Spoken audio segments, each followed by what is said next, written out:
هي الدنيا فلا تركن إليها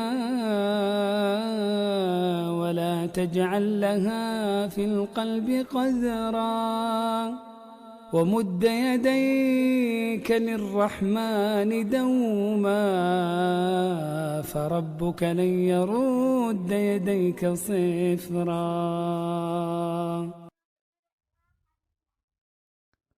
Assalamualaikum warahmatullahi wabarakatuh.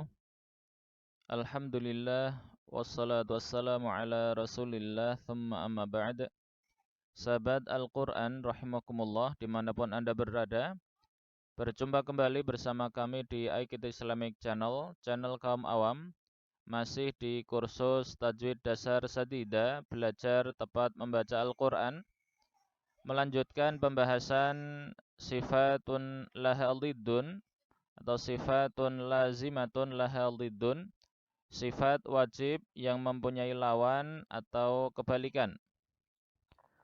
Masuk pada pasangan sifat huruf yang keempat, yakni sifat huruf berdasarkan terkurung tidaknya suara di antara lidah dan langit-langit atau rongga mulut.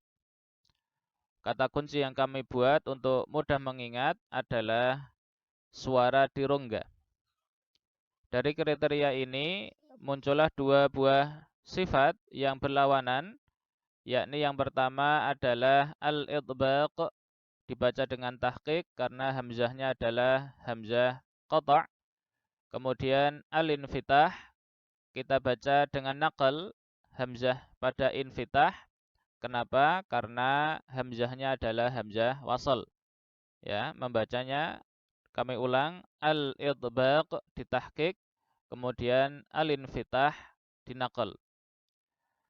Kemudian secara pengertian dari segi bahasa, al-idbaq ini berasal dari kata adbaqa yudbiqu idbaqan yang mempunyai makna aqfala yuqfilu iqfalan, menutup, atau aghlaqa yughliqu ighlaqan, mengunci.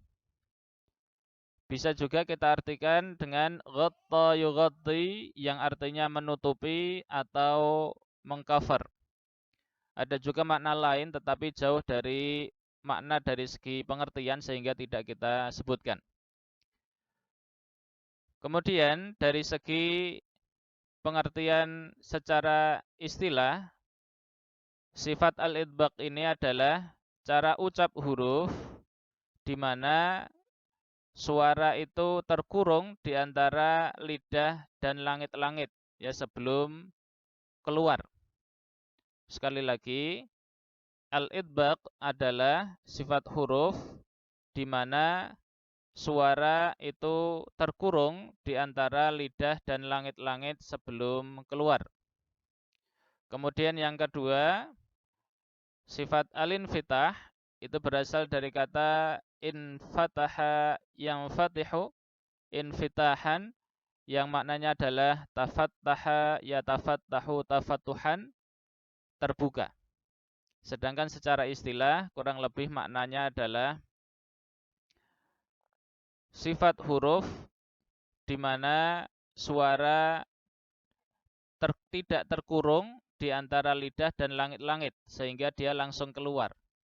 Sekali lagi, sifat al-infitah adalah cara ucap huruf di mana suara tidak terkurung di antara lidah dan langit-langit sehingga dia langsung keluar. Itu dari segi pengertian kurang lebih. Untuk mudahnya, al-idbaq itu suara terkurung di rongga, sedangkan al-infitah suara tidak terkurung di rongga. Begitu. Lanjut ke hurufnya. Huruf al-idbaq itu ada 4 yang diambil begitu dari huruf-huruf isti'la, yakni sad, dhad, ta, dan dha. Sehingga yang tidak masuk ke dalam sifat idbaq ini dari huruf isti'la itu adalah kha, ghain, dan qaf. Sedangkan huruf infitah secara otomatis tentunya bisa kita ketahui ya. Huruf hijaiyah semuanya itu dikurangi 4 huruf idbaq.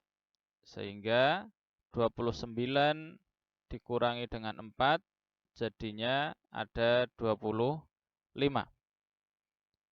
Ya, huruf infitah itu ada 25. Nah, dari sini sahabat Al-Qur'an rahimakumullah, kita akhirnya bisa mengetahui bahwa huruf hijaiyah itu yang ada 29 jika kita kaitkan dengan dua sifat ini maka terbagi menjadi 3 kelompok. Yang pertama itu adalah yang idbaq ya. Tentunya otomatis ini isti'la itu kelompok pertama, kemudian kelompok yang kedua itu adalah huruf isti'la yang infitah. Itu yang kedua. Selanjutnya yang ketiga itu adalah huruf-huruf infitah yang istifal. Jadi kami ulang sekali lagi. Yang pertama adalah idbaq, yang itu otomatis ada isti'la'nya. Kemudian yang kedua adalah isti'la' yang infitah.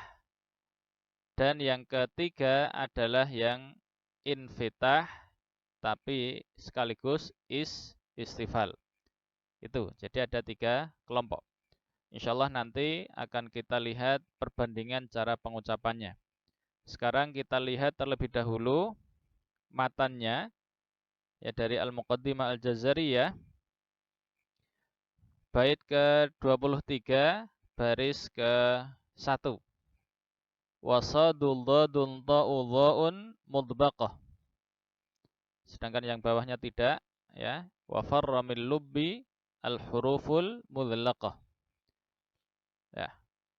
Jadi kita artikan baris yang pertama saja. Wasadul dadun ta'u dha, dan huruf sad, dad, ta dan dha ini adalah mudbaqah. Dia adalah huruf yang punya sifat idbaq. Sehingga kita bisa mengatakan sifatnya namanya idbaq, sedangkan hurufnya ya dinamakan dengan huruf mudbaq. Begitu. Selanjutnya kita lihat contoh pengucapan huruf yang idbaq sekaligus yang infitah. Tentunya kita kombinasikan dengan ketiga pengelompokan tadi. Ini yang pertama huruf dha ya, mewakili huruf idbaq yang otomatis pasti isti'la. Kemudian yang kedua adalah huruf qaf, mewakili huruf infitah yang isti'la, begitu. Selanjutnya yang ketiga adalah huruf kaf, ini mewakili kelompok yang ketiga yakni huruf yang punya sifat infitah yang istifal. Ya. Kita lihat di sini pertama untuk yang dha, ini tentunya mewakili keempat huruf idbaq ya. Di sini kita bisa lihat ketika kita mengatakan ini pasti isti'la, maka memang betul. Kenapa? Karena arah suaranya ke atas. Ya, arah suaranya ke atas. Kenapa kemudian ini dikatakan idbaq? Karena suaranya itu terkurung di area ini. Ya, di area antara lidah dan langit-langit keras ini ya khususnya. Ya, atau lebih mudahnya ya ini rongga mulut ya, sekitar area rongga mulut. Ya, sehingga ketika ini naik ya, ketika arah suaranya ini naik itu aslinya sudah menghasilkan gema. Ya. Selanjutnya ternyata naiknya ini lurus sehingga gemanya itu terkurung di area rongga mulut ini.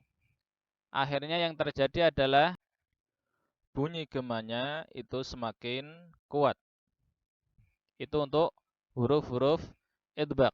Sehingga huruf idbaq ini otomatis adalah huruf-huruf yang paling kuat begitu. Dan yang terkuat adalah huruf tha. Ya.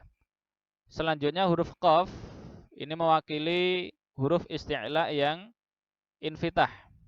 Ya, tadi sudah kita sebutkan ada huruf kha, kemudian ghain dan qaf ini. Nah, ini dikatakan isti'la karena memang arah suaranya itu ke atas, ya, ke atas sehingga dikatakan isti'la. Selanjutnya dia ternyata masuk ke sifat infitah. Kenapa? Karena setelah dia ke atas, ya, arah suaranya itu kemudian dia keluar, ya, tidak terkurung, ya, suaranya tidak terkurung. Akhirnya huruf qaf, ghain dan kha itu masuk ke jajaran huruf-huruf yang infitah dan sekaligus isti'la. Sehingga kita akhirnya mengetahui tingkat ketebalan, tingkat bunyi gemanya itu lebih rendah daripada yang pertama tadi, yang huruf idbaq. Dan yang terakhir huruf kaf, sekali lagi ini mewakili huruf-huruf, ya, selain huruf-huruf idbaq dan yang ini, ya, atau huruf isti'la semua begitu, yaitu ada 7. Sehingga huruf kaf ini mewakili berapa? 29 dikurangi 7, yakni 22. Ya, 22 huruf, ya, selain huruf isti'la. Nah, ini huruf kaf dan teman-temannya ini dia otomatis mempunyai sifat yang lebih lemah daripada kedua kelompok yang pertama tadi. Karena dia istifal, ya, istifal itu suaranya adalah langsung turun, ya, tidak ke atas begitu, sehingga tidak ada gema. Kemudian dia juga dikatakan infitah. Kenapa? Karena suaranya memang sama sekali tidak terkurung di area rongga mulut atau di antara lisan dan langit. Begitu kurang lebih, ya, perbandingan cara pengucapan huruf-huruf dalam ketiga kelompok tadi. Ya, mudah-mudahan ada sedikit pencerahan, ya, dalam hal teori sekaligus sedikit praktek tadi begitu. Dan mari kita tutup materi kali ini dengan sama-sama mengucap kafaratul majlis, ya, zikir kafaratul majlis. Subhanakallahumma bihamdik asyhadu an la ilaha illa ant astaghfiruka wa atubu ilaik. Allahumma iyyaka na'budu wa iyyaka nasta'in fahdina siratal mustaqim. Ada salah kami mohon maaf, ada khilaf kami juga memohon permaklumannya. Assalamualaikum warahmatullahi wabarakatuh.